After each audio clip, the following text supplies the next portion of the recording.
আসসালামু আলাইকুম ওয়ারাহমাতুল্লাহ। সম্মানিত দর্শক, আমরা মানুষ, আর মানুষ হিসেবে আমাদের ভুল হয়। জেনে বা না জেনে, ছোট বা বড়, প্রকাশ্যে বা গোপনে আমরা প্রতিনিয়ত কতই না গুনাহ করে ফেলি। এই গুনাহের বোঝা যখন বাড়তে থাকে, তখন আমাদের অন্তর অস্থির হয়ে ওঠে, মনে এক ধরনের শূন্যতা ও অশান্তি কাজ করে। আমরা অনেকেই ভাবি, আমার গুনাহ হয়তো পাহাড় সমান হয়ে গেছে, আল্লাহ কি আমাকে ক্ষমা করবেন? এই হতাশা আর নিরাশার আধার দূর করতেই আজ আমরা এসেছি। কারণ আমাদের রব আল্লাহ সুবহানাহু ওয়া তাআলা হলেন আর রহমান, আর রাহিম, পরম করুণাময় এবং অসীম দয়ালু। তার ক্ষমার দরজা সবসময় খোলা। তিনি চান আমরা তার কাছে ফিরে আসি, ক্ষমা চাই। আর তাই তিনি আমাদের জন্য এমন কিছু সহজ পথ বাতলে দিয়েছেন, যা দিয়ে আমরা আমাদের পাহাড় সমান গুনাহ মাফ করিয়ে নিতে পারি। আজকের এই ভিডিওতে আমরা রাসূল সাল্লাল্লাহু আলাইহি ওয়াসাল্লামের শেখানো ৩টি অত্যন্ত সহজ আমল নিয়ে কথা বলবো, যা একনিষ্ঠভাবে পালন করলে আল্লাহ আমাদের সমুদ্রের ফেনার মতো অগণিত গুনাহ ক্ষমা করে দেবেন ইনশাআল্লাহ। তাই শেষ পর্যন্ত আমাদের সাথেই থাকুন। প্রথম আমল, প্রতিদিন ১০০ বার একটি বিশেষ তাসবিহ পাঠ করা। এটি এমন একটি আমল যা করতে আপনার মাত্র কয়েক মিনিট সময় লাগবে, কিন্তু এর প্রতিদান অপরিসীম। আবু হুরায়রা রাদিয়াল্লাহু আনহু থেকে বর্ণিত, রাসূল সাল্লাল্লাহু আলাইহি ওয়াসাল্লাম বলেছেন, যে ব্যক্তি দৈনিক ১০০ বার বলে সুবহানাল্লাহি ওয়া বিহামদিহি, সুবহানাল্লাহি ওয়া বিহামদিহি, তার গুনাহসমূহ ক্ষমা করে দেওয়া হয়, যদিও তা সমুদ্রের ফেনার সমতুল্যও হয়। সহি বুখারি হাদিস নম্বর ৬০৬৫, সহি মুসলিম হাদিস নম্বর ২৬৯১। চিন্তা করে দেখুন, কত সহজ একটি বাক্য, সুবহানাল্লাহি ওয়া বিহামদিহি। এর অর্থ হল, আমি আল্লাহর প্রশংসা সহ তার পবিত্রতা ও মহিমা ঘোষণা করছি। এই ছোট্ট বাক্যটি যখন আপনি একনিষ্ঠ অন্তর নিয়ে এর অর্থের প্রতি মনোযোগ দিয়ে ১০০ বার পাঠ করবেন, তখন আপনি শুধু আল্লাহর প্রশংসাই করছেন না, বরং নিজের গুনাহের ক্ষমার জন্য এক বিশাল সুযোগ তৈরি করছেন। আপনি এই আমলটি দিনের যে কোনো সময় করতে পারেন, সকালে ঘুম থেকে উঠে কিংবা রাতে ঘুমাতে যাওয়ার আগে, অথবা কাজের ফাঁকে যখনই একটু সময় পাবেন তখনই এই তাসবিহ পাঠ করে নিতে পারেন। এটিকে আপনার দৈনন্দিন রুটিনের অংশ বানিয়ে ফেলুন। দেখবেন আপনার অন্তরে এক ধরনের প্রশান্তি নেমে আসছে এবং আল্লাহর সাথে আপনার সম্পর্ক আরও দৃঢ় হচ্ছে। যে জিহ্বা আল্লাহর প্রশংসায় ব্যস্ত থাকে, সে জিহ্বা পাপে লিপ্ত হওয়া থেকে বিরত থাকে। দ্বিতীয় আমল, মানুষকে ক্ষমা করে দেওয়া। এই আমলটি শুনতে সহজ মনে হলেও পালন করা অনেক সময় কঠিন হয়ে যায়, কারণ আমাদের মনে জমে থাকা অভিমান, কষ্ট আর ক্রোধ আমাদেরকে অন্যের প্রতি কঠোর করে তোলে। কিন্তু আপনি কি জানেন, অন্যকে ক্ষমা করার মধ্যে আপনার নিজের জন্য আল্লাহর ক্ষমা পাওয়ার এক বিশাল রহস্য লুকিয়ে আছে?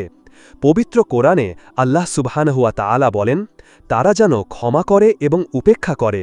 তোমরা কি চাও না যে আল্লাহ তোমাদেরকে ক্ষমা করুন? আর আল্লাহ হলেন ক্ষমাশীল, পরম দয়ালু। আয়াতটি খেয়াল করুন, আল্লাহ প্রশ্ন করছেন, তোমরা কি চাও না যে আল্লাহ তোমাদেরকে ক্ষমা করুন? উত্তরটি তো আমাদের সবারই জানা। আমরা প্রত্যেকেই আল্লাহর ক্ষমা চাই। আর সেই ক্ষমা পাওয়ার একটি শর্ত হিসেবে আল্লাহ বলছেন, তোমরাও অন্যকে ক্ষমা করতে শেখো। যখন আমরা কারো প্রতি বিদ্বেষ পুষে রাখি, তখন সেই বিদ্বেষের বোঝা আমাদের নিজেদের আত্মাকেই ভারাক্রান্ত করে তোলে। আমরা অশান্তিতে ভোগী।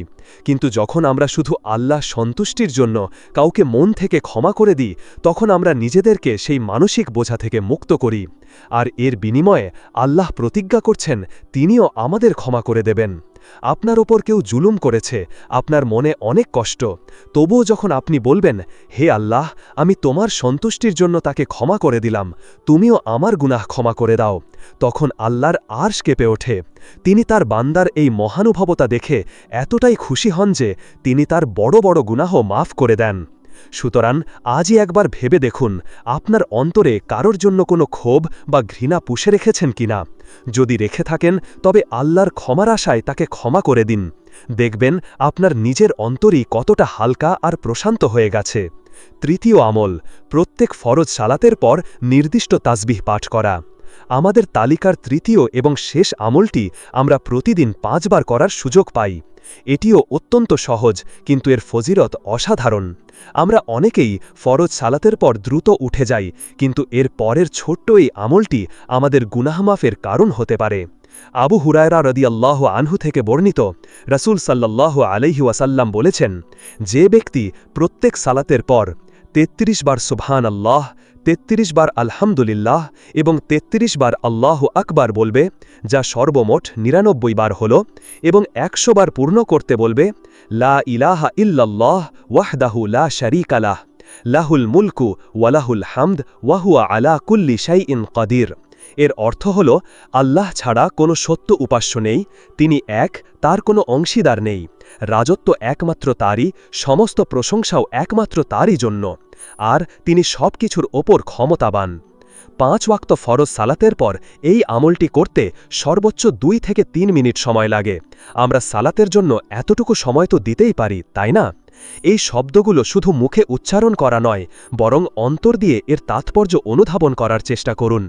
যখন আপনি সুবহানাল্লাহ বলেন, তখন আপনি আল্লাহর সমস্ত ত্রুটিমুক্ততার ঘোষণা দেন। যখন আলহামদুলিল্লাহ বলেন, তখন সমস্ত নেয়ামতের জন্য তার শুকরিয়া আদায় করেন। আর যখন আল্লাহু আকবার বলেন, তখন আপনি স্বীকার করেন যে আল্লাহই সর্বশ্রেষ্ঠ। এই আত্মসমর্পণের পরেই আসে গুনাহ মাফের সুসংবাদ। সম্মানিত দর্শক, এই ছিল সেই ৩টি সহজ আমল।